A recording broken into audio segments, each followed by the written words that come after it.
क्या कहना है ईरान का अपने परमाणु बॉम्ब के बारे में? जी हां, इस संघर्ष के बीच भी वहां के एक बड़े सैन्य अधिकारी सामने आए हैं और वो कह रहे हैं कि ईरान परमाणु बॉम्ब नहीं बनाना चाहता है। इस्राएल चाहे जितना भी उकसावा कर ले, वो मैं आपको सुनाऊंगा दोस्तों, इंतजार कीजिए।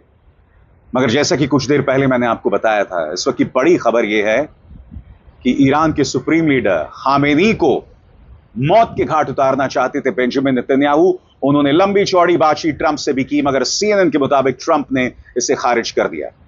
ट्रंप जैसा शख्स भी समझ गया कि अगर इस्राएल ने ऐसा किया तो पूरे इस्लामी दुनिया में इसका क्या असर पड़ने वाला है।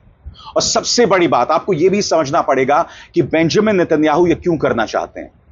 बेंजामिन नेतन्याहू चाहते हैं कि यह जो संघर्ष चल रहा है वो इस्लाम वर्सेस नॉन इस्लाम, यानी मुस्लिम वर्सेस नॉन मुस्लिम हो जाए। क्योंकि एक बार आप खामेनी को मारते हैं तो पूरी जो इस्लामी दुनिया है वो ईरान के पक्ष में हो जाएगी, और बेंजामिन नेतन्याहू यही चाहते हैं।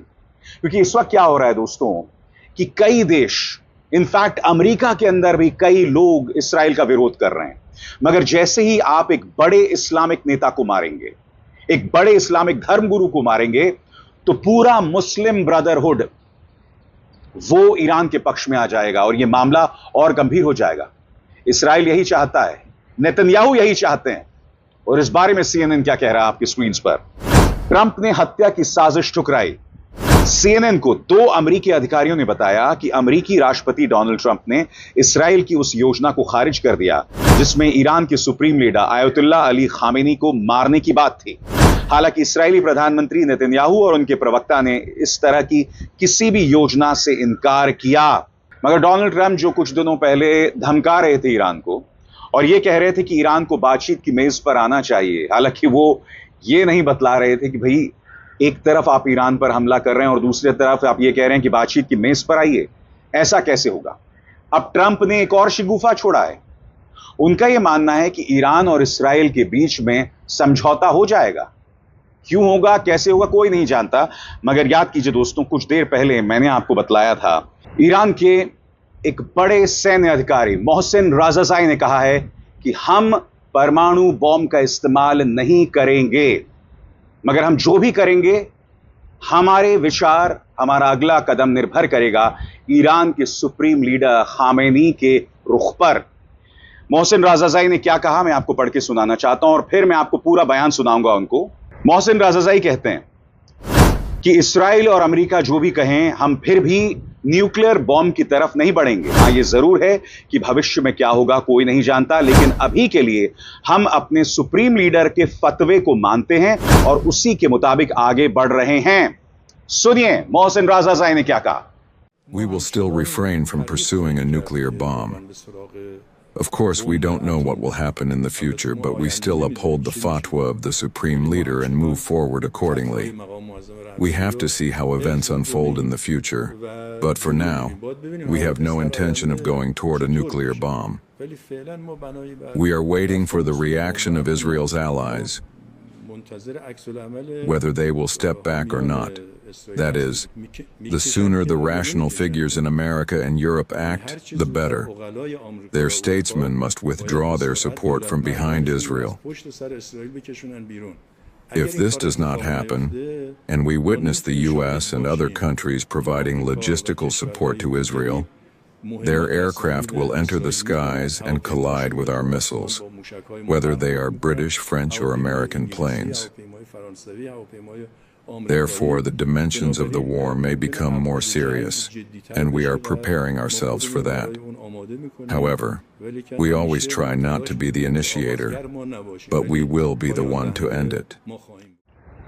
तो अब तक ईरान ये कह रहा है, मगर जैसे मैंने कहा दोस्तों कि अगर खामेनी को वाकई मार देते हैं बेंजामिन नेतन्याहू, तब उसके बाद क्या होता है हम नहीं जानते हैं।